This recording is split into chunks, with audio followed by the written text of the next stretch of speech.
Hello and welcome back to the Go-Karts and Good Times YouTube channel. Today I'm finally going to get my freshly rebuilt EJ25 back in my Impreza. For those of you who are new to the channel, my 2007 Impreza 2.5i blew up a couple months back after having oil consumption issues and developing a knock shortly after I bought it from the previous owner. And most of the last few videos on my channel have focused on getting the bad engine removed and getting a new EJ253 rebuilt to go back in, which sits here before me, ready to go back into the car.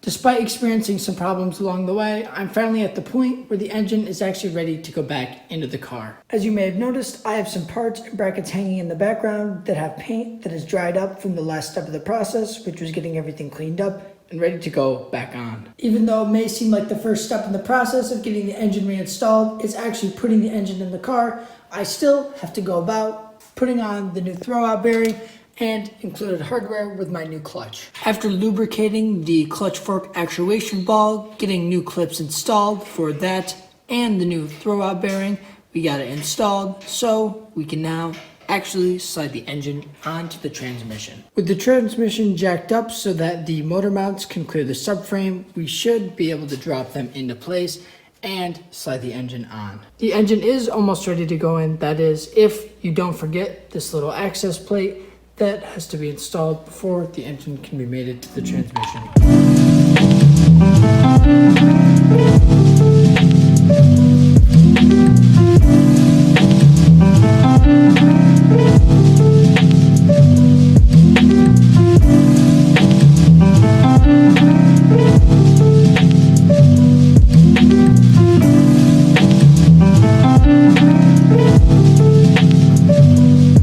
Because we elected to do this in the car, we do have all of the dowels lined up with their holes, and now we just have to go around tightening bolts to bring the transmission and the engine closer together. With the bell housing bolts and nuts tightened down, we can now work on getting the engine mounts slid into place. We did end up having to remove the top transmission brace, but after a little bit of jiggling, we got the engine to drop right down into the mounts, which can now receive the nut that holds them in place.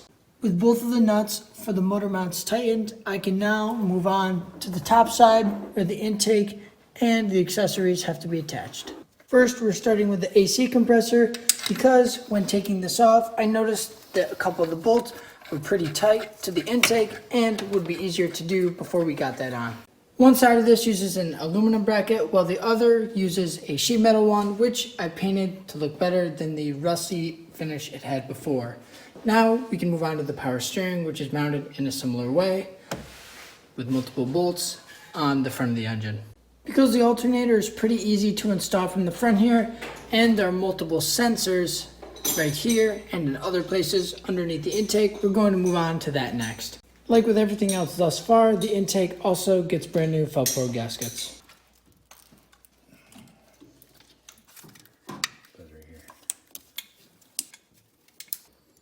As we square up the last of the electrical clips, we can start actually bolting the intake down and dealing with other brackets that hold lines like these before moving on to the various coolants and vacuum tubes or hoses that go between the intake and other parts of the engine bay. Most notably, we have the fuel lines, these primary coolant lines that go to the heater core, and the EGR, which bridges an exhaust port to the intake. This process is really just like a big puzzle of finding all the connections that need to be made between the engine and the surrounding components it needs to run. Which means now, after getting the AC belt nice and tight, I can put the alternator in its final resting spot. While it is a little bit hard to muscle in with one hand, I do have it and all the tensioners greased up and installed. With both belts on, I can now tighten them to the correct tension and the accessories will be done. With the alternator and its electrical wiring actually installed, now the accessories are officially done and I can move on to filling this void in the front of the engine where the radiator sits. With the radiator in place, I just have to get the lower hose attached and then put the upper one on to complete the coolant loop. With both of the radiator hoses attached and the plug for the fan wires, it is basically installed besides the top brackets. Unfortunately, I forgot to sand these down and paint them up, so I'll only be installing them temporarily. You can see here what I mean by needing to clean them up. I will install them for now because I do want to start the car and drive it for the first time tonight, but overnight or after I'm getting done with my drive, I will pull them off, clean them up, and put down a coat of paint so that it should be dry in time for when I install them tomorrow.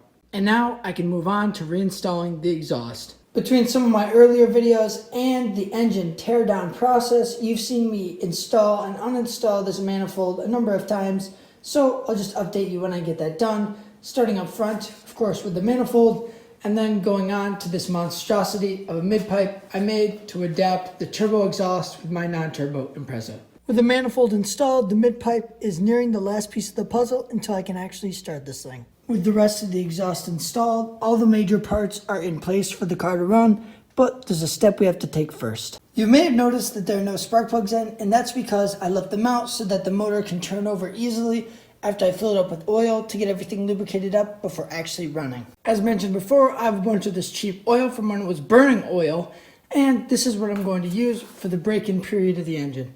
It's the correct weight, and the quality of it doesn't really matter because it'll be getting flushed out very shortly. If you know, you know.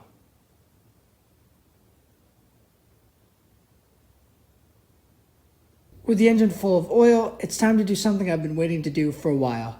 You saw in one of the last videos I ordered a new battery tie down because the car didn't come with one, and this is just one of those little things that I really appreciate. And because the battery box is missing, or at least a tray, I'm going to be sticking down strips of rubber underneath it so that it doesn't rub away the paint and so that there's some insulation between the car and the battery. With 2 of those rubber strips put down, I can now put in the brand new battery I bought to replace the old Walmart one.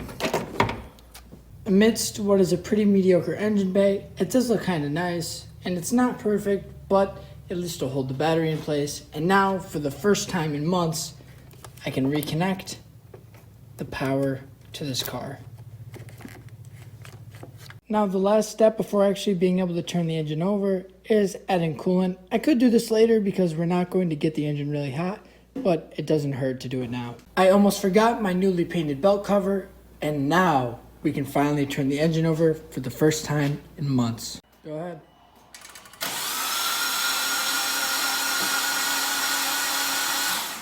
Now we can go for the actual start after we get these brand new Bosch Iridium plugs in. That is, of course, after we reinstall the airbox, intake, and mass airflow sensor. With everything from battery to valve cover vents to intake to anything else we need to make it run, the car should theoretically start.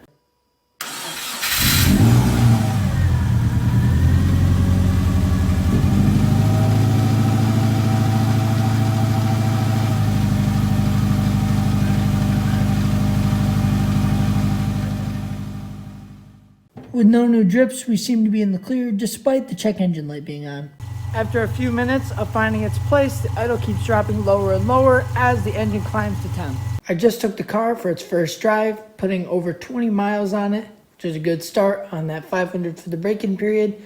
And as to be expected, the clutch is a little bit rough when in first gear, taking off at the launch, but up and down through the gears, it's pretty smooth.